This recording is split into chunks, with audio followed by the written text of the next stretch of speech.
बोलून गेली की ते पालक जर त्यांच्या घरातला जर व्यक्ती गेला असेल तर ते हताश होऊन घरात बसले आहे. एवढेच लोक आपण इथे आहोत. खरं तर ही व्यथा घराघरातली आहे. आम्ही पालक म्हणून आम्ही जागृत झालं पाहिजे. आम्ही पालक म्हणून ह्या शिक्षण नीतीच्या विरोधात आम्ही आंदोलन केलं पाहिजे. केवळ पेपर फुटीच्यासाठी नाही. हे शिक्षण नीती तुम्हाला भ्रष्ट करण्यासाठी काम करते. हे भ्रष्ट शिक्षण नीती आहे आणि म्हणूनच मला या शिक्षण नीतीच्या विरोधात जे शिक्षा मंत्री आहे यांनी राजीनामा दिला पाहिजे अशी आपली कायदेशीर मागणी आहे. आणि याही नंतर आमचे विद्यार्थी अभ्यास करत असताना त्यांचं उज्ज्वल आयुष्य सुकर होण्यासाठी आम्ही ह्या व्यवस्थेने काम केलं पाहिजे. हेही आपण त्याच्यावर दडपण आणलं पाहिजे. आम्ही सुषमा राजदीप विश्व बौद्ध संघाची राष्ट्रीय उपाध्यक्ष या नात्याने मी सोनम वांगचुकजीच्या या अनशन उपोषणाला मी जाहीर पाठिंबा देते आहे, जाहीर सहकार्य करते आहे. आणि माझं वक्तव्य इथे लांबलेलं वक्तव्य इथेच थांबवते. जय संविधान, जय मूल्यवान सिंह, जय जोहार. धन्यवाद मॅडम. आपण या ठिकाणी मांडलात. आपण जिल्हा परिषद शाळेत शिकले, अनेक आपण खाजगी शाळेत शिकलो. खाजगी शाळेतले शिक्षक पेपर जेव्हा काढतात तेव्हा खाजगी शाळेतले शिक्षकांचे पेपर फुटत नाही. मात्र आपले जे पेपर फुटत आहेत, निश्चितच आपले विद्यार्थी जे खेड्यापाड्यातून गोरगरीब जनतेतून जे जाणारे विद्यार्थी आहे, मेहनत करून जे शिकतात, ते संघर्ष करू शकले नाही पाहिजे, तुम्हाला विरोध करू शकले नाही पाहिजे, तुमच्या चुकीच्या गोष्टीला समर्थन देणारे असले पाहिजे. म्हणून आपल्या या सर्व विद्यार्थ्यांवर होत असलेल्या अन्यायाबद्दल आपण आपल्या पद्धतीने या ठिकाणी मांडण्याचा प्रयत्न केला. यानंतर मी विद्यार्थी प्रतिनिधी म्हणून जयंत वासरीकर मोगे कॉलेजचा विद्यार्थी या ठिकाणी उपस्थित झाला आहे. मी त्याला या ठिकाणी विनंती करतो, त्यांनी सुद्धा विद्यार्थ्यांच्या संदर्भामध्ये विद्यार्थ्यांवर होत असलेल्या अन्यायाबद्दल 2 शब्द या ठिकाणी मांडावेत. नमस्कार. माझ्या सगळ्यांना एकच प्रश्न आहे.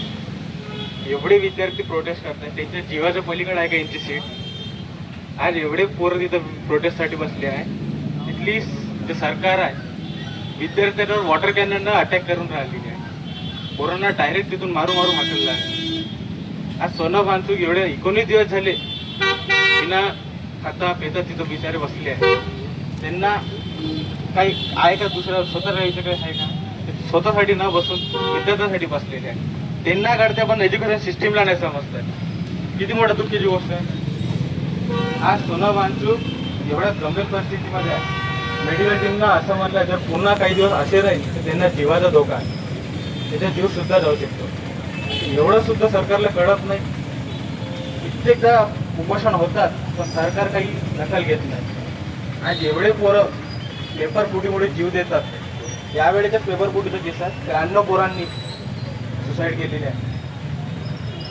कित्येक पोरं हताश होऊन बीड सोडून देतात.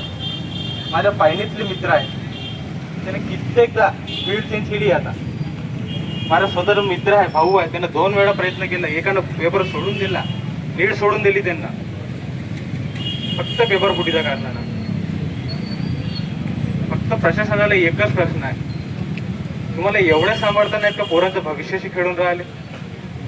आज पोरं शिक्षण घ्यायला मागं पुढं पाहत आहेत, बिझनेस लाईनला गुंतले आहेत. कित्येक पोरं शिक्षण सोडून देऊन फूड बिझनेसला वेढलेले आहेत. का होतं? फक्त पेपर फुटी. शिक्षण व्यवस्था बरोबर नाही. आणि दुसरी गोष्ट अशी, एज्युकेशन मिनिस्टर असल्याने त्यांना एवढं तरी सांभाळता पाहिजे का एज्युकेशन सिस्टीम खराब नाही झाली पाहिजे. जे पेपर फुटी होत आहे ते कामुळे होत आहे, कुठून होत आहे, ते सगळं पूर्ण इन्व्हेस्टिगेशन करायला पाहिजे. अजून झाली आहे नाही माहीत नाही. जे आत्ताची रिसेंटली पेपर फुटी झाली आहे नीटची, त्याचे एवढे मोठे होऊन सुद्धा पुन्हा सोनम वांगचुक एवढे प्रोटेस्ट करते तरी यांनी दखल न घेता मिनिस्टरचं रेजिग्नेशन देत नाही. किती हे आहे.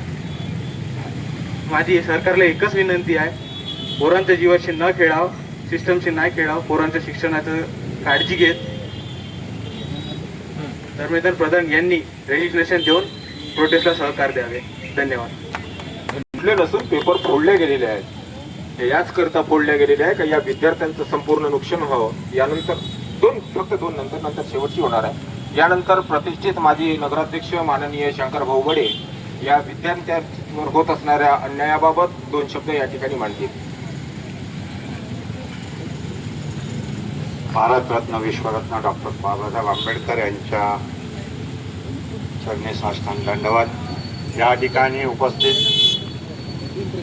भांडारपाडा शहरातील सर्व प्रतिष्ठित नागरिक बंधू आणि भगिनींनो, युवा टायगर फोर्सच्या वतीने आज आयोजित करण्यात आलेल्या सोनम वांगचुक यांना पाठिंबा देण्याच्या दृष्टीने व जो विद्यार्थ्यावर अन्याय झालेला आहे, पेपरफुटीत संपूर्ण देशात जे तरुण युवक, जे देशाचं भवितव्य असते, अशा या तरुण युवकावर झालेल्या अन्यायाच्या विरोधात युवकांनीच आवाज उठवायला पाहिजे. दिल्लीमध्ये युवकांनी आवाज उठवतही आहे, परंतु आपण जर मोठ्या प्रमाणात नाही उठवू शकत असाल तर कमीत कमी आजच्या या कार्यक्रमात आपण सर्वांनी आवर्जून उपस्थित राहायला पाहिजे होती. कारण की हा लढा हा तुमचा आहे, तुमच्या भवितव्याचा आहे. आम्हा लोकांचं आणि आमचं तर आता शिक्षण झालं, सगळं झालं, परंतु जी तरुण पिढी आहे, जी नेहमी जे आयुष्यात त्यांना त्यांचं आयुष्य बनवायचं होतं, अशा या वेळेस जो सध्या संपूर्ण देशात एक ज्वलंत प्रश्न आहे, त्याला न्याय देण्याचं काम युवकांसोबत एक सोनम वांगचुक नावाचं व्यक्तिमत्व, एक मोठं व्यक्तिमत्व करत आहे. त्यांचा जे उपोषणाचा आजचा 20वा दिवस आहे, त्यांना आज आपण जर पाहत असाल सोशल मीडियावरून तर निश्चित आहेच आहे, परंतु आज संपूर्ण देशातील सर्व पक्षाच्या पार्ट्या स्वयंभू त्यांना आता समर्थन करत आहे. त्याच्या मागचं कारणच हे आहे की या देशाचा कणा कास्तकाराचे वेहाल आहे. युवकांचे जर असे हाल होत राहिले या देशात, मग कोणाच्या भरोशावर हा देश चालणार आहे. अशा या आजच्या याच्यात जे युवक होते, जे विद्यार्थी आहे, त्यांनी त्यांच्या व्यथा मांडल्या. परंतु निश्चितच थोडीशी माझी एक व्यथा अशी आहे की आजच्या याच्यात सर्वांनी जास्तीत जास्त आपण आवाहन केल्यावर जास्तीत जास्त युवकांनी याच्यात प्रतिसाद द्यायला पाहिजे होता. कुठेतरी हा जे 30 विद्यार्थी गेले ते तर बिचारे जीवानीशी गेले, परंतु त्यांच्या प्रती एक श्रद्धांजली म्हणून म्हणा किंवा त्यांना समर्थन म्हणून म्हणा, आज आपण सर्वांनीच इथे उपस्थित राहायला पाहिजे होतं. ठीक आहे, उपस्थिती कमी जरी असेल तरी सर्व विविध संघटनेचे सर्व प्रतिष्ठित पदाधिकारी आहेच, त्यामुळे आपण म्हणजे संपूर्ण गाव आहे असं समजायला काही हरकत नाही. या ह्याच्यात निश्चित आपल्या सर्वांचं समर्थन तर राहिलाच पाहिजे. पण याही व्यतिरिक्त अजून काही असेल, दिल्लीला जरी जायचं असेल तरी मदन भाऊ आमची तयारी आहे. तुम्ही त्या समर्थनार्थ जायचं म्हटलं तर आम्ही जाऊ शकतो, एवढी आहे. कारण की आम्हाला माहीत आहे युवक काय करू शकते. अशा ह्या युवकावर अन्याय होत्या, परंतु युवकाच्या झालेल्या अन्यायाला जर काय आपल्याला वाचा फोडायची असेल तर त्यात युवकांचाच खरं आहे. तुम्हीच या देश घडवू शकता, अशा ह्या मताचा मी माझ्या वतीने, आपल्या शहराच्या वतीने त्यांचं समर्थन करतो व त्यांच्या आमरण उपोषणास पाठिंबा देतो. धन्यवाद मदन भाऊ. कोणत्याही सामाजिक, कोणत्याही राजकीय पक्षाचा नसून या होत असणाऱ्या विद्यार्थ्यांवर जो अन्याय होत आहे या संदर्भात पांढरकवडा शहरातील सर्व सामाजिक संघटनांच्या वतीने या ठिकाणी आयोजित केलेला आहे. तर मी यानंतर 2 शब्द मांडण्याकरता बंडूभाऊ सोयम मी यांना विनंती करतो, त्यांनी सुद्धा 2 शब्द या ठिकाणी मांडावेत. डॉक्टर बाबासाहेब आंबेडकर यांच्या प्रतिकृतीला अभिवादन करतो. आज युवा टायगर फोर्सने आवाहन केलं होतं की दिल्ली येथे जे चालू आहे विद्यार्थ्यांसाठी सोनम वांगचुक यांचं उपोषण, या उपोषणाला समर्थन देण्याकरिता आपल्या शहरातून एकत्र येऊन निवेदन देण्याचं ठरलेलं आहे. त्या अनुषंगाने जी जागृत मंडळी आहे ती या ठिकाणी पोहोचली आहे. खऱ्या अर्थाने नीट पेपर फुटी प्रकरण आणि परीक्षांमध्ये होणाऱ्या गैरप्रकार लक्षात घेता आपल्या येथील तरुण पिढीने काक्रोच जनता पार्टी उदयास आली आणि काक्रोच जनता पार्टीने विद्यार्थ्यांच्या समस्यांना घेऊन, परीक्षांना हे घेऊन देशभरात आवाज उचलला आणि मागील 25 ते 30 दिवसापासून ते दिल्ली येथील जंतर मंतरवरती आंदोलन करीत आहेत. परंतु येथील शासन प्रशासनाने कोणतीही दखल न घेतल्याने पर्यावरण तथा समाजसेवक सोनम वांगचुक यांनी या प्रकरणात दखल घेऊन ते स्वतः अनशनवर बसलेले आहेत. आज त्यांचा 19वा दिवस आहे.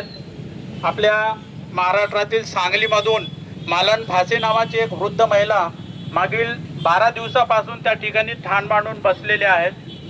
त्याचप्रमाणे आता शासनाने केंद्रीय सरकारने इयत्ता 9वीसाठी त्रिभाषा सक्ती केलेली आहे. हिंदी त्याच्यामध्ये सक्ती केलेली आहे 9वीमध्ये. त्याची दखल उच्च न्यायालयाने घेतलेली आहे आणि उच्च न्यायालयाने शिक्षण मंडळाला नोटीस केलं की हे अयोग्य आहे.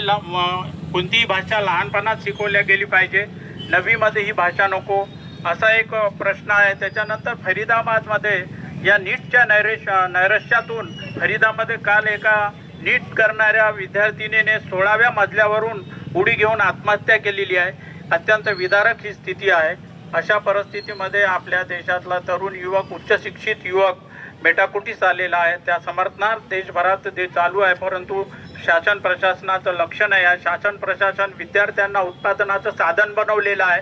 अशा पद्धतीच्या परीक्षा जाहीर करायचा आणि ऑनलाईन परीक्षा फी भरून घ्यायची आणि त्याच्यातून करोडो रुपये कमवून हे त्यांच्या दौऱ्यावर खर्ची घालत आहेत. विद्यार्थी परीक्षा ही आता शासनाची उत्पादनाची साधन झालेली आहे.